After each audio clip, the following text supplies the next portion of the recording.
Olá meus amigos, olá meus irmãos, que a paz do Altíssimo abençoe a vida de todos. Preparei esse estudo aqui para que você possa meditar. É um estudo bem interessante, embora é um estudo grande parece, né? Mas eu vou ser bem objetivo nele para que ele não demore. Eu quero falar sobre a parábola dos dois filhos que o Messias ele comenta em Mateus 21, do verso 28 a 31. Mas eu quero comparar esta parábola com as sombras da velha aliança. Você vai ficar admirado em ver como tudo se completa. Inclusive essa parábola que está em Mateus 21, deixa eu entrar aqui rapidamente no aplicativo da Bíblia. Eu até deixei já separado aqui, ó. Mateus 21, do verso 28 ao 32. Você vai ficar admirado em ver como que tudo se encaixa e como que aqui nessa parábola o próprio Messias ele dá uma deixa para os líderes religiosos, mostrando que isso que ele estava falando não é algo novo. Eles tinham isso na Torá, eles tinham isso na velha aliança, tudo escrito, mas como estavam cegos não conseguiam enxergar. Coisa que o Paulo enxergou e eu vou comentar daqui a pouco. Paulo, como deu ouvido à voz do Espírito, ele pôde enxergar aquilo que a maioria das pessoas lá em Israel não estava enxergando. Por isso que o Messias os chamava de cegos, porque foram guiados por guias cegos, guias que não passavam isso para o povo, e o povo ficava perdido. É o mesmo, infelizmente, que acontece hoje. Muitas pessoas seguindo líderes religiosos que não traz luz ao entendimento delas sobre as Escrituras, mas sim utilizam as Escrituras para seu benefício próprio, para assinar aquilo que muitas das vezes se quer falar. É o mesmo que os líderes religiosos faziam na época em que o Messias esteve na terra, né? O próprio Messias disse que eles estavam assentados na cadeira de Moisés, ou seja, estavam passando ordem para o povo como sendo Moisés que tivesse dado, mas na verdade eles estavam distorcendo as palavras de Moisés, né? Assim como também hoje muitas pessoas utilizam o Messias, utilizam a palavra do Pai para dar aval às suas campanhas, para arrecadar dinheiro. Eles usam as palavras do Messias para dar aval às suas reuniões, né, que eles fazem, mas tudo fora de contexto, trazendo ali a assinatura do Pai como autorizando, mas de verdade eles estão se assentando em uma cadeira que não é a deles, né? Eles estão se assentando na cadeira hoje do Espírito Santo, porque a função de falar com o povo hoje é do Espírito, mas o povo tem sido guiados por homens porque não compreendem isso na Escritura. Mas vamos lá, para não me alongar, é o seguinte, ó. Verso 28 aqui da parábola diz o seguinte: a parábola tem como título aqui a parábola do pai e dois filhos. O pai aqui é o criador do universo, e esses dois filhos aqui, o Messias está se referindo aos filhos obedientes e aos filhos que não são obedientes. São os filhos nascidos da carne e os filhos nascidos do Espírito, por isso que ele fala sobre dois filhos. Ó, o que vos parece?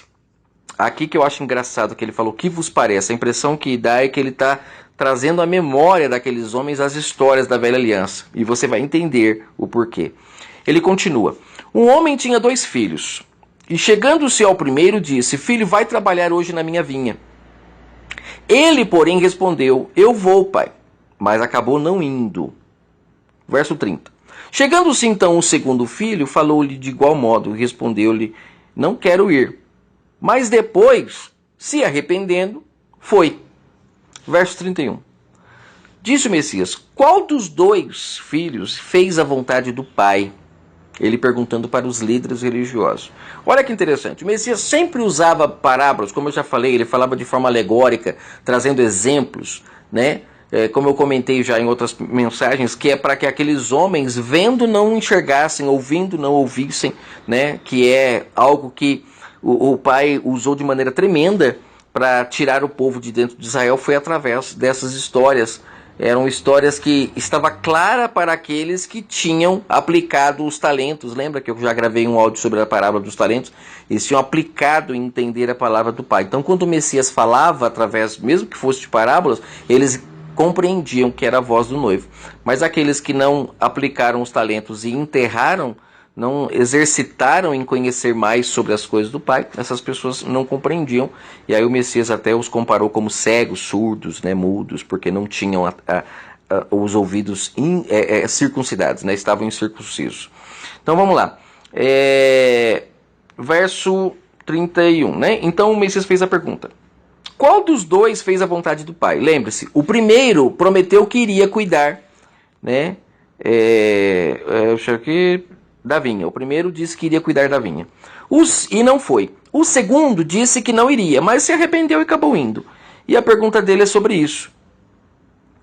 Qual dos dois fez a vontade do Pai? Então os líderes religiosos responderam: o segundo. Olha como que eles sabiam o que o Pai queria. O segundo foi o que fez a vontade do Pai. Porque mesmo dizendo que não ia, mas acabou indo. Porque o objetivo era ir, né? Esse era o foco. E o segundo é quem foi. E aí disse-lhes então o Messias: em verdade vos digo que os publicanos e as meretrizes entram diante de vós no reino dos céus. O que ele está querendo dizer? Que muitos publicanos e meretrizes, e quando falar publicano e meretrizes, não está denegrindo, não está chamando, por exemplo, de prostituta no sentido literal, está chamando de prostituta aqui as pessoas que não tinham a verdade pura do Pai, estavam prostituídos. E os publicanos também eram pessoas que estavam distantes da verdade. A verdade do Pai foi dada a Israel, o pão foi dado para Israel. Né? Mas esse pão foi fermentado, foi dissipado. O pão também o Messias chama de bens, né, do Pai, lá na parábola dos mordomos. E lá está escrito que aqueles mordomos dissiparam o bem, ou seja, fizeram-se perder, né? Então este pão ficou tudo diluído, migalha, é o que ele fala na parábola do rico e do Lázaro, se tornou migalha. E o povo, quando come da migalha, fica doente, é óbvio. Só que aqui diz que muitos publicanos e meretrizes, que eram pessoas que não tinham a verdade do Pai, que estavam distantes, essas pessoas precederiam o reino. Por quê? De acordo com a parábola, porque iriam fazer algo pelo reino. Coisa que aqueles que prometeram fazer não fizeram. O Messias está deixando claro aqui para aqueles líderes religiosos que eles não estavam fazendo a vontade do Pai, né? Então, concluindo, ele fala aqui no verso 32: João veio a vós no caminho da justiça e não lhe deste crédito, mas os publicanos e as meretrizes lhe deram. Vós, porém, vendo isto, nem depois vos arrependestes para credes nele. Olha que interessante. Então ele está falando que o fato dos publicanos e das meretrizes estarem dando crédito ao que João falava, provava que eles entrariam no reino. E esse entrar no reino, gente, não é lá no futuro, é de imediato. Você entrar no reino, é você nascer de novo, se tornar uma pessoa espiritual. E aí você começa a ouvir a voz do Pai, praticar a sua vontade, e aí você vai se limpando. Então essa prostituta, esse publicano, com certeza, ao darem crédito ao que o João falava, e o que João falava? João ensinava as pessoas a repartir o que elas tinham. Lá em Lucas ele fala, né, Lucas 4, se não me engano, ele fala de, se tiver comida sobrando, reparto com o faminto, não cobre além do que é devido. Então você vê que as meretrizes e os publicanos estavam dando crédito ao que João falava e com certeza estavam praticando. Por isso que o Messias diz que eles precederiam o reino, né? Entrariam no reino antes do que esses homens. Só que o que eu quero chamar a atenção, o que eu quero falar é sobre as sombras, rapidamente aqui, que é as sombras que eu separei. Eu até fiz esse escrito aqui para ficar claro para você até pesquisar aí na sua casa. Eu vou ser rápido aqui. Olha só que interessante. Ele falou na parábola de dois filhos. Um é o obediente e o outro é o desobediente. No caso, ele usa o desobediente como o primeiro. Por que desobediente? Nós podemos comparar que é aquele que ouve a voz da carne. Ele não ouve a voz do Espírito. O que ouve a voz da carne são os seus próprios desejos. Paulo fala em Gálatas 5 sobre isso. Eles estão longe do Pai. Estão praticando obras que não agradam o eterno Criador. Aqueles que são espirituais, que nascem do Espírito, começam a ouvir a voz do Espírito e se tornam obedientes. Porque a voz do Espírito indica o caminho que deve andar. Ele se torna o seu guia, como o Messias falou em Mateus 23, quando você dá ouvido a essa voz.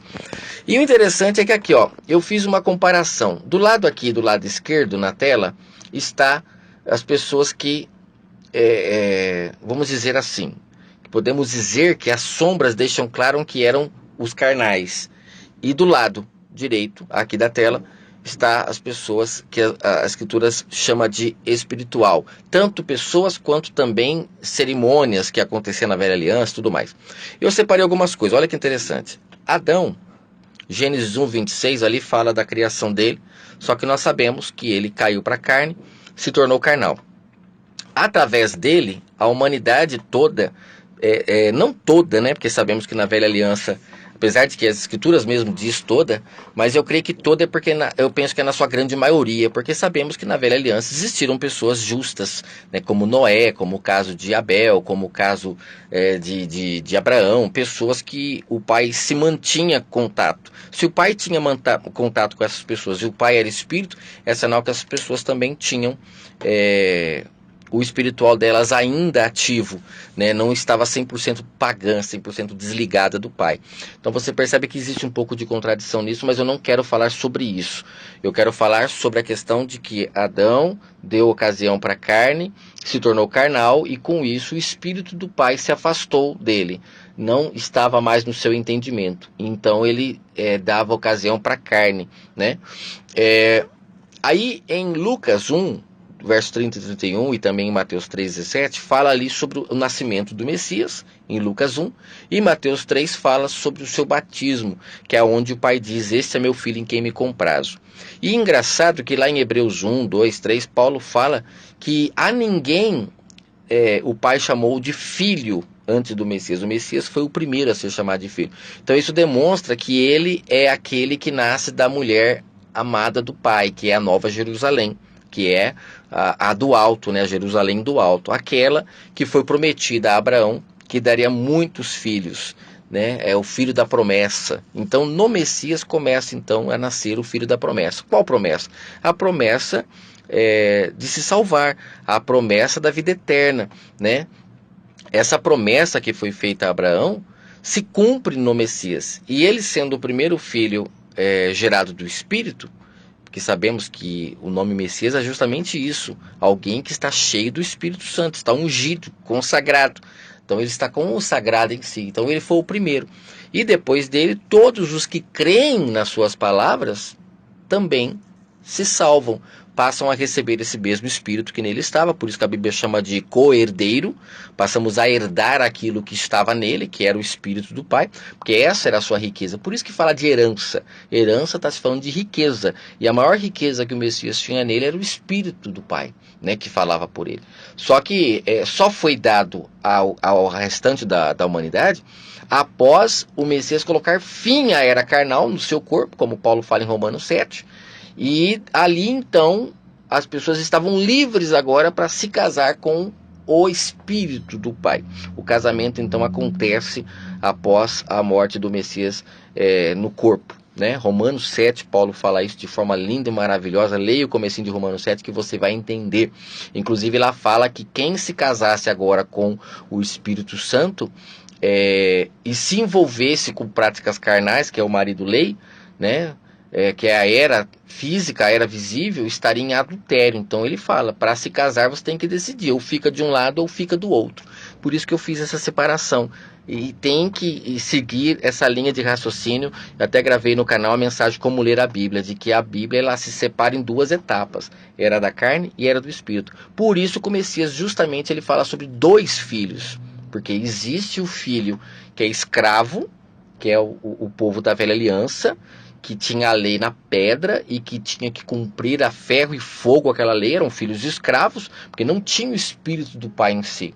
E existe o filho da livre, que é o que acontece na nova aliança, são pessoas que praticam a vontade do Pai, não mais por uma lei escrita na pedra, e porque tem alguém ensinando, um tutor, um rabi, não, mas é porque a pessoa na nova aliança, ela tem agora a lei do Pai no seu entendimento. Paulo fala sobre isso em Gálatas 4. Né? Então quando você entende isso, você vê que existe essa separação nítida nas escrituras dos dois filhos que o Messias está falando. Então vamos lá, Adão representando o homem carnal, aí vem Cristo e representa o homem espiritual, nascido do Espírito.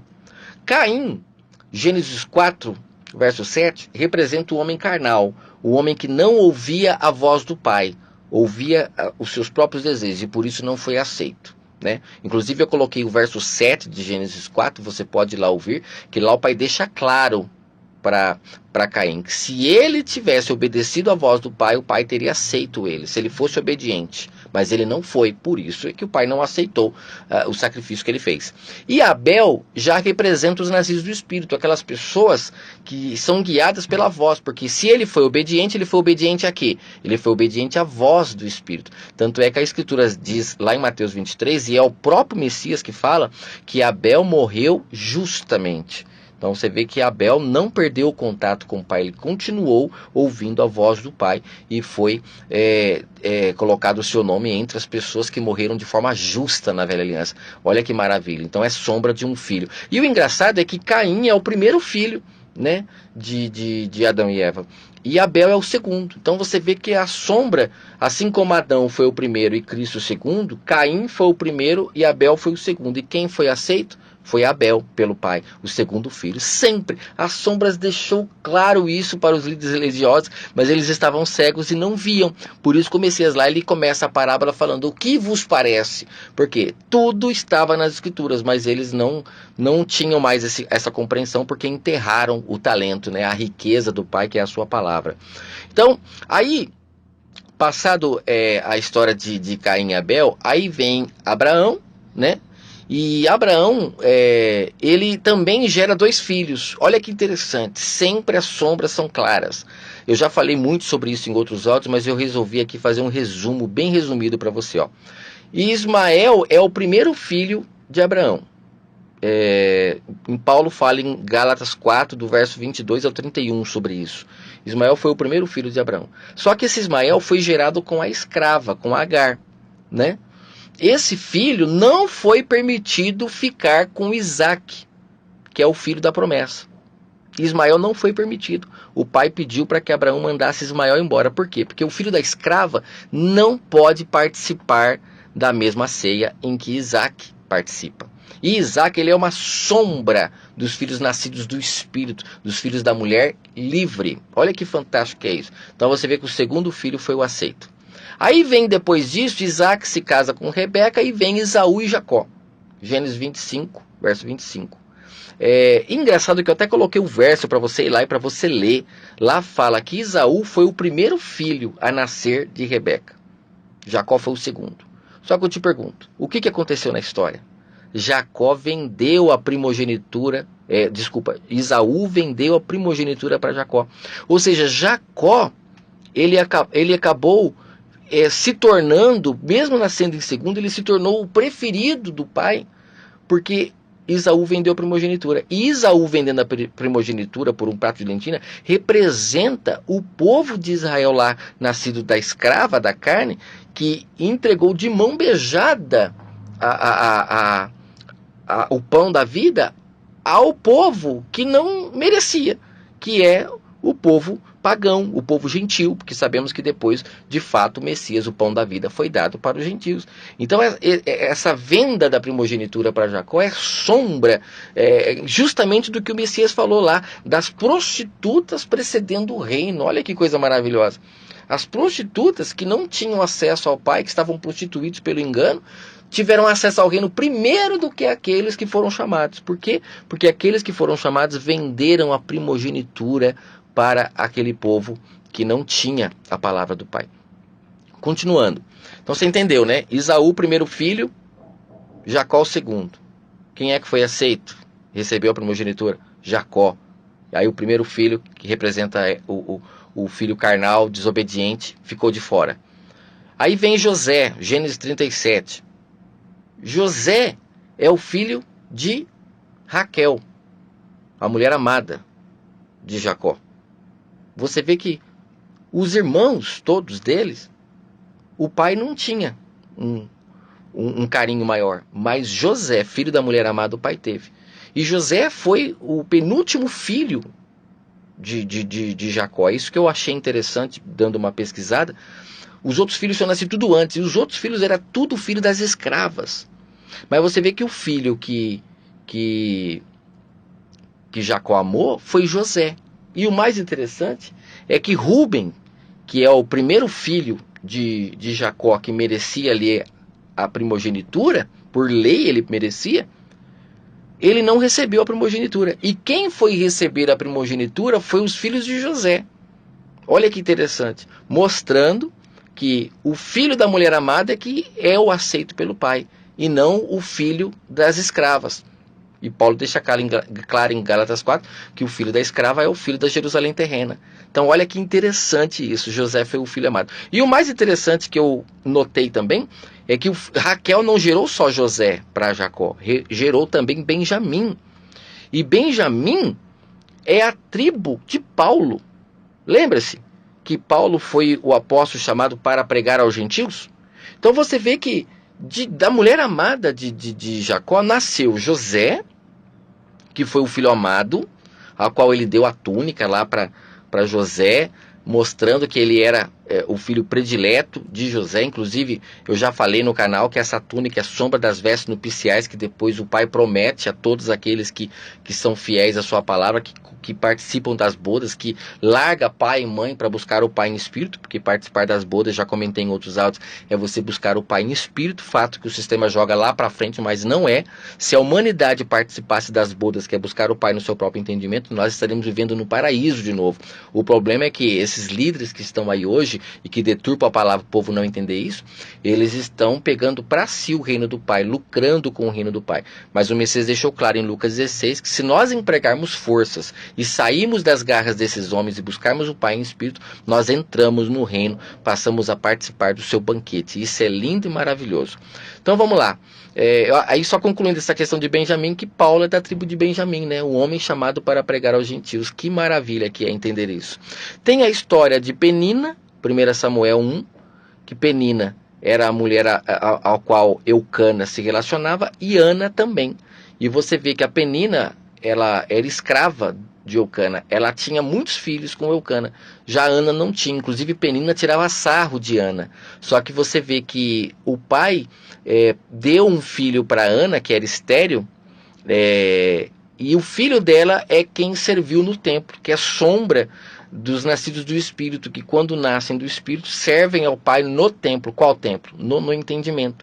Porque o templo do Pai na Nova Aliança não é mais o de tendas feitos por peles de animais, é o entendimento. Inclusive em Hebreus 8, Paulo fala sobre isso, que o Pai, agora as suas leis, o seu pão da vida, o seu cajado está agora no nosso entendimento. Inclusive somos sacerdotes por causa disso, porque temos acesso agora ao Pai diretamente. Por isso que o filho de Ana, Samuel, foi servir no templo. Inclusive lá diz que ela deixou ele lá, né, no templo, para servir 24 horas no templo. Isso é sombra dos nascidos do Espírito, que passa a buscar o Pai 24 horas no seu entendimento. Por isso que o próprio Messias diz que a minha casa será chamada casa de oração. É cumprimento a tudo isso. Ou seja, as pessoas que nascem do Espírito passam a buscar o Pai 24 horas no seu entendimento, assim como lá a sombra de Samuel, que for servir no templo, e aí você se torna casa de oração.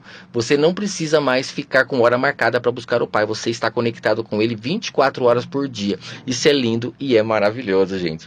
Aí tem a questão da entrada na terra de Canaã, Josué 1, que em Hebreus 13, verso 14, Paulo fala que lá não era a terra prometida. A terra prometida é a Jerusalém celestial, onde temos pátria firmada lá e não aqui nessa terra. Olha que interessante, inclusive se lá a Jerusalém terrena fosse a terra prometida de verdade, não haveria necessidade do Messias ter vindo e nos prometido, né, uma moradia nas regiões celestes. Por quê? Lá foi sombra, né, e lá desde quando o povo sai do Egito e o povo caminha com eles pelo deserto até entrar na terra prometida, é sombra do Messias tirando a humanidade do mundo, da era carnal, quando ele se entrega ali no madeiro e ele cumpre o plano do Pai de salvação. E através disso, todos os que creem nele e passam a ouvir a sua voz e praticar a sua vontade, abandonam os desejos carnais, que é sombra do Egito, são circuncidados no ouvido, que é sombra de quando o Pai passa o sangue nos umbrais da porta lá na velha aliança, são circuncidados no ouvido, porque lá era a porta das tendas, e a porta da nossa tenda na nova aliança é o nosso ouvido. Então, somos circuncidados no ouvido para quê? Para que a morte não entre, para que o fermento não entre, para que o engano que mata a alma não entre. E aí eu faço jus à mensagem que eu gravei sobre sermos simples como a pomba e prudentes como a serpente. Porque quando somos batizados pelo Espírito do Pai e recebemos o seu sangue na nossa porta para não morrermos através dos fermentos dos cães, dos lobos, nós nos tornamos prudentes como a pomba e e também simples como a pomba e prudentes como a serpente, para não perdermos a salvação. Isso é maravilhoso. Então Paulo deixa claro em Hebreus 13 que a nova Jerusalém é de fato a terra prometida e não aquela que o povo de Israel conquistou ali. Lá era sombra.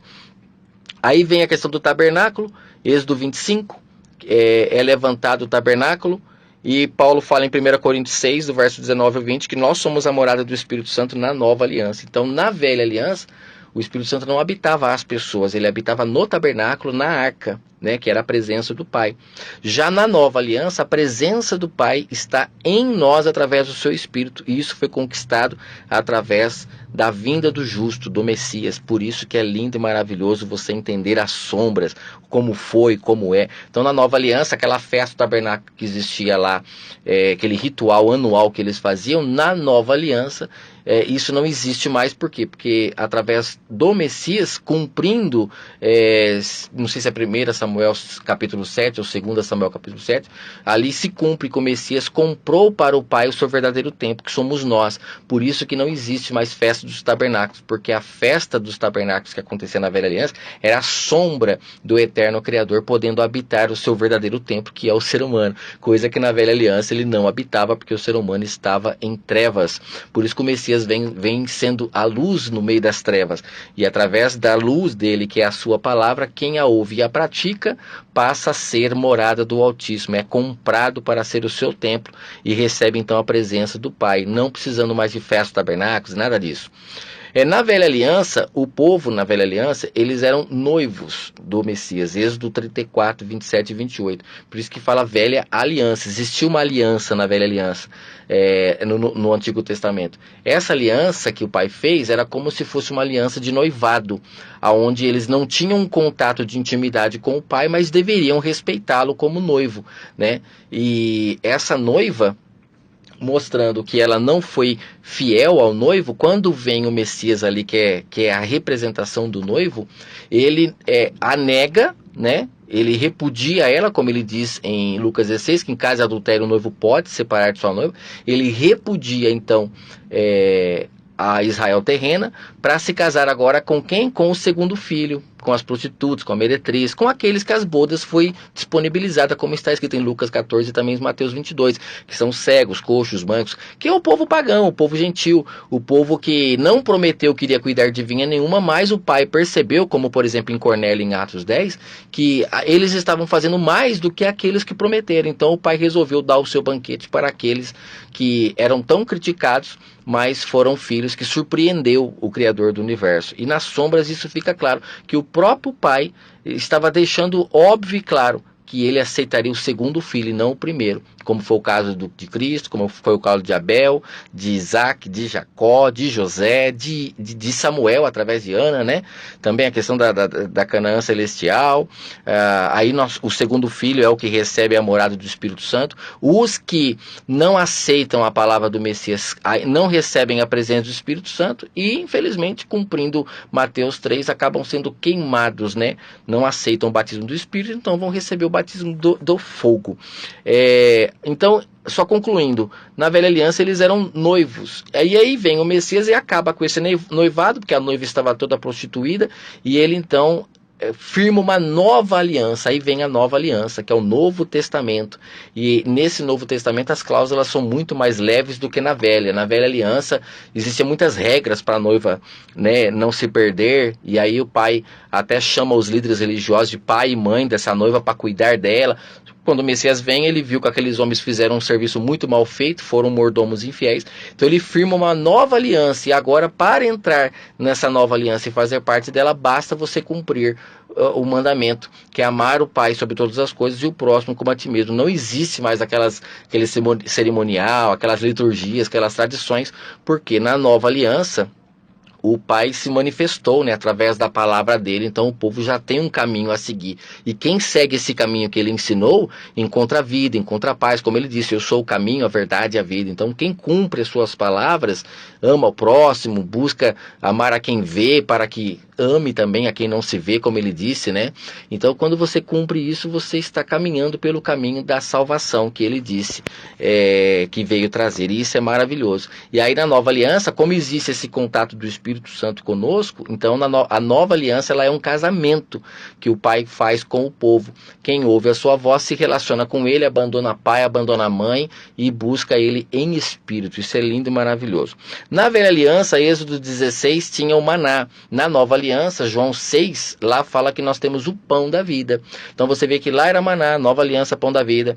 Na velha aliança tinha a festa do pão asmo e também da Páscoa. Êxodo 13. Na nova aliança, nós temos a bodas. E nessas bodas, você come do pão da vida e do cordeiro, das palavras do Messias, que é buscar o Pai em espírito. Lucas 14, no verso 16 ao 24, ali fala das bodas, que não é algo para o futuro, é algo para o presente. Você pode entrar para as bodas agora. Quando você entra para as bodas e começa a buscar o Pai de forma racional, como Paulo fala no livro de Romanos, que o Pai quer que nós o busquemos de forma racional, quando você faz isso, você então começa a nivelar a sua vida, você começa a descobrir onde estão as falhas, os erros, vai se consertando. Isso é se limpar nas vestes do cordeiro, né? Se lavar nas suas palavras. E você vai deixando de sofrer, né, de ranger os dentes, e também vai saindo das trevas, você vai começando a entender a sua vida, vai entrando para a luz. Quando você atinge a perfeição do entendimento, de compreender toda a ação do Pai, e aí você então se purificou, se tornou como a luz da aurora, foi se aperfeiçoando até se tornar perfeito. Mas isso só é possível para aqueles que entram para as bodas, que passam a buscar o Pai em espírito, no templo. Sombra de Samuel, lembra? Você serve ao Pai no templo dele, que é o nosso entendimento hoje, que não é mais um templo de pedra, não é num local com hora marcada, porque o Pai é espírito. E para buscá-lo, devemos buscar de forma espiritual, é invisível, ninguém se intromete, ninguém sabe que você está buscando o Pai, mas as pessoas tentam julgar umas às outras, falando que se não for para a igreja, você não está salvo, mas na verdade, quando você está buscando o Pai aqui dentro, mesmo que elas não estão vendo, o Pai está vendo. Isso é relacionamento, isso é intimidade. E aí, para finalizar, o dízimo, que também era uma prática da velha aliança, Deuteronômio 6:22, lá fala que o dízimo, o Pai mandava chuva, porque abrir as comportas do céu nunca foi dinheiro, sempre foi chuva. Você nunca viu dinheiro cair do céu, embora exista essa expressão, mas o que cai do céu é chuva. Então quando fala que o Pai abriria as comportas do céu para quem fosse fiel no dízimo, lá era chuva que caía sobre a plantação, e aí a plantação dava fruto, e o povo de Israel levava o dízimo então para alimentar quem? Para alimentar os levitas, que eu vou gravar uma mensagem sobre os levitas, mas esse dízimo era dado também para os pobres, para os órfãos e para as viúvas, né? Porque eles se sustentavam, se alimentavam desse dízimo, porque dízimo sempre foi alimento, nunca foi dinheiro. Não deixe colocarem na sua cabeça que dízimo é dinheiro, porque se você fizer isso, você está deturpando a sombra. A sombra é alimento. Por quê? Porque o dízimo na velha aliança, ele é sombra do agir do Pai através do Messias. Porque o Messias, lembra que ele disse que ele veio do céu, né? E lá fala que ele é água viva, né? Então o Messias, as suas palavras, ele é chuva que cai sobre a humanidade. Aqueles que bebem dessa água, assim como um fruto, quando cai a chuva, bebe daquela água e gera mais frutos ainda, assim também a palavra do Pai, quando cai sobre uma pessoa, sobre o entendimento dela, e ela recebe, ela aceita, ela começa a gerar frutos. E esses frutos que as pessoas geram através da palavra do Pai, alimenta as pessoas que não têm o Pai, que é o pobre, que é o órfão, que é a viúva, mas não fisicamente. É o pobre de espírito, aquele que não tem a presença do Pai, né? Porque o Pai é a presença que enriquece uma pessoa. Inclusive lá no Apocalipse fala, né, que as pessoas estão pobres, cegas e nuas. E lá ele fala, comprai de mim ouro refinado. Esse ouro não é fisicamente, é a sua presença que vale ouro, né? Então quando nós damos frutos, porque bebemos dessa chuva, que é a palavra do Pai, nós damos frutos para alimentar os pobres, de espírito, os órfãos, que são pessoas que não são guiadas pelo Espírito Santo, como o Messias falou em Mateus 23, são guiados ainda por homens, né? Por isso não tem o pai como seu guia.